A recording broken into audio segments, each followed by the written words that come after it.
রাজধানীতে পড়ন্ত বিকেলে ঝোড়ো হাওয়ার সাথে শিলাবৃষ্টি হয়েছে। অল্প সময়ের হলেও মুষলধারে বৃষ্টিতে অনেক সড়কে সৃষ্টি হয় জলজট। সাথে যানজটে বিপাকে পড়ে অফিস ফেরত কর্মজীবী মানুষ।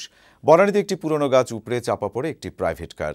এদিকে বৃষ্টির সময় বজ্রপাতে দেশের 5 জেলায় 5 জন নিহত হওয়ার খবর পাওয়া গেছে। আগামীকালও ঝড় বৃষ্টির পূর্বাভাস দিয়েছে আবহাওয়া অফিস।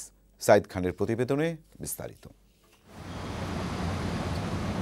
দুপুরের পরপরই ঢাকার আকাশ কালো মেঘে ছেয়ে যায়। অল্প পরেই শুরু হয় তুমুল বৃষ্টি, সাথে ঝোড়ো হাওয়া ও বজ্রপাত। অল্প সময় হলেও ভারী বর্ষণে অনেক সড়কেই পানি জমে যায়। ঝড় ও শিলাবৃষ্টিতে পথে থাকা মানুষ বিপাকে পড়েন। ঝড় বৃষ্টির পূর্বাভাস আগেই জানিয়েছিল আবহাওয়া অধিদপ্তর। বলা হয়েছিল বিকেল নাগাদ ঢাকায় 1 মিলিমিটার বৃষ্টি হতে পারে, কিন্তু রাজধানীতে তার চেয়ে বেশি বৃষ্টি হয়েছে। ঝড়ের গতিও ছিল প্রবল। রাজধানীর কয়েক জায়গায় গাছ ভেঙে পড়ার খবর পাওয়া গেছে। বনানীতে একটি পুরনো গাছ উপড়ে চাপা পড়ে একটি প্রাইভেট কার।